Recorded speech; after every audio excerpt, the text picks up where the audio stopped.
आज हम टाटा ग्रुप के एक खास स्टॉक पर चर्चा करने जा रहे हैं, लेकिन उससे पहले कुछ आंकड़ों को समझिए।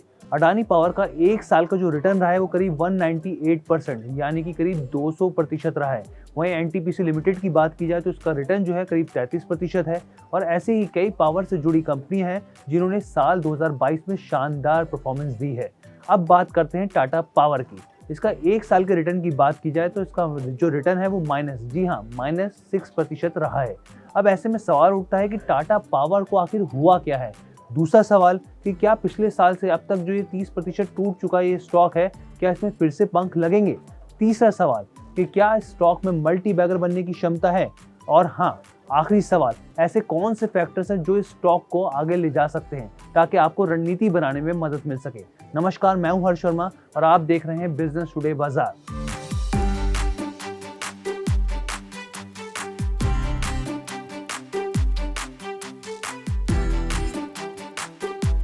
सबसे पहले इस स्टॉक की चाल को समझना जरूरी है। जरा गौर कीजिएगा, पिछले 3 महीने के रिटर्न की बात करें तो स्टॉक की परफॉर्मेंस जो है वो करीब -4% रही है। वहीं एक साल की बात करें तो -6% रिटर्न दिया है स्टॉक ने।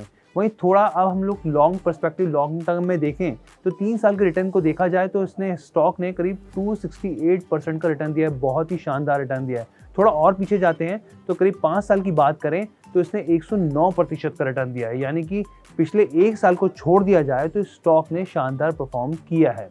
अब यहाँ ये समझने की ज़रूरत है कि टाटा पावर का बिजनेस मॉडल आखिर है क्या।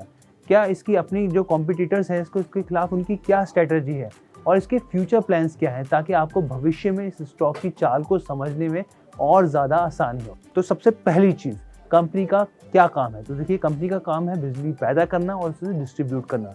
टाटा पावर ने अपने बिजनेस को 4 हिस्सों में बांटा हुआ है। सबसे पहले की बात की जाए तो वो है कन्वेंशनल एनर्जी, जिसमें hydro, thermal power, waste heat recovery शामिल है। इसे परंपरागत मेथड भी कहते हैं, जिसमें कोयला, ऑयल, गैस जैसी चीज़ें शामिल है। आपको पता है ना कि ये जो भंडार होते हैं वो धरती पर सीमित होते हैं। अब दूसरे बिजनेस की बात करते हैं। दूसरा बिजनेस जो है वो ट्रांसमिशन एंड डिस्ट्रीब्यूशन का है। बिजली बनाने के बाद इसे ट्रांसमिट किया जाता है और डिस्ट्रीब्यूट किया जाता है, यानी कि बांटा जाता है, दूसरों के कंपनी को दिया जाता है।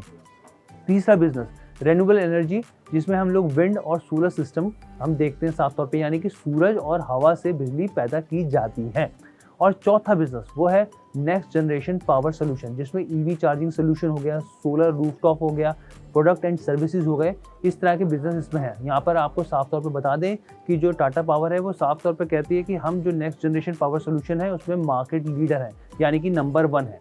लेकिन यहाँ ये ध्यान रखने वाली बात है कि कंपनी जो ये दावा करती है उसमें एक दावा और बहुत काम का है, जो आप बिल्कुल ध्यान दीजिएगा। पावर कैपेसिटी जनरेशन जो करीब कंपनी का 13,735 मेगावाट है, उसमें 31% क्लीन एनर्जी का सोर्स से आती है। वहीं साथ ही हम लोग टाटा पावर ने जो एक कमिटमेंट किया है कि 2025 तक वो इसको 60% तक एनर्जी जो है वो क्लीन हो गई, ग्रीन हो गई या फिर सोलर सोर्स के जरिए वो पैदा करेगी। वहीं 2030 की बात की जाए तो इसकी जो कैपेसिटी है वो उसको 80% तक बढ़ाना चाहते हैं। अब आपके मन में कई तरह के सवाल उठ रहे होंगे, उनके जवाब देना हमारा फर्ज है, तो हम आपको बताते हैं। देखिए, सबसे पहला सवाल, क्या इस स्टॉक में मल्टी बैगर बनने की क्षमता है। मल्टी बैगर कहना थोड़ा सा मुश्किल होगा, लेकिन हाँ, एक ऐसी कंपनी है जहां पर की डिमांड जो है इलेक्ट्रिसिटी की बढ़ने वाली है, और कंपनी और राइट लेफ्ट सेंटर सारी चीजें कर रही है जहां पर की कंपनी एक्सपैंड कर सके।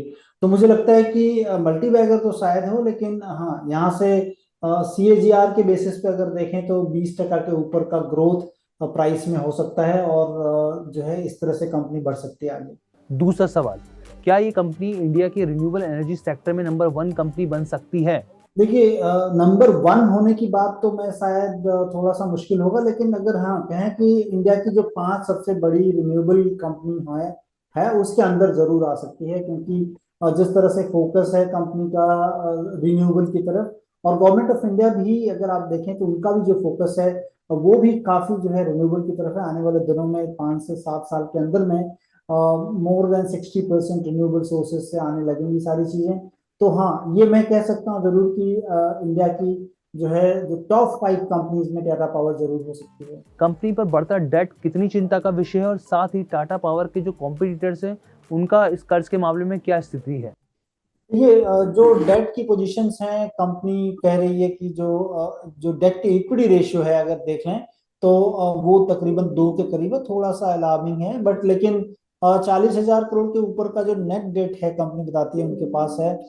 धीरे धीरे चूंकि केपेक्स में थोड़े पैसे यूटिलाइज होते हैं और कंपनी जनरेशन बिजनेस में भी है, जहां पर कि लार्जली काफी पैसा लगता है आपको कोई भी यूनिट सेट करने के लिए। लेकिन मुझे लगता है कि गोइंग फॉरवर्ड डेट उतना ज्यादा नहीं बढ़ेगा, क्योंकि जो रिन्यूएबल पे फोकस है वहां पर डेट शायद उस तरह से एग्जेजरेटिव नहीं हो, और एक कंफर्टेबल लेवल पे भी है डेट इनका भी।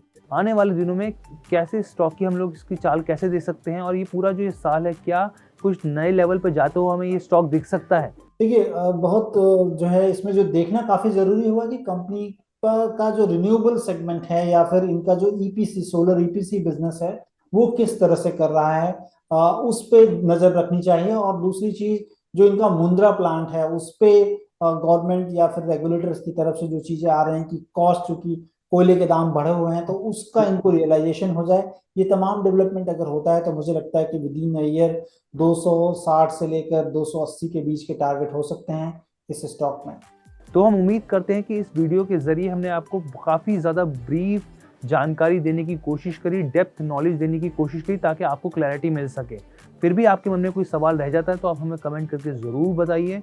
अगर आपके मन में कोई भी सवाल है, और साथ ही हर बार की तरह हम आपसे गुजारिश करते हैं कि हमारे चैनल को सब्सक्राइब करना मत भूलिए, क्योंकि बिजनेस से जुड़े हर एक अपडेट को सबसे पहले आपको कहाँ मिलेगा? बिजनेस टुडे पर मिलेगा। वीडियो पसंद आया तो हमें लाइक, कमेंट, शेयर और सब्सक्राइब जरूर करें।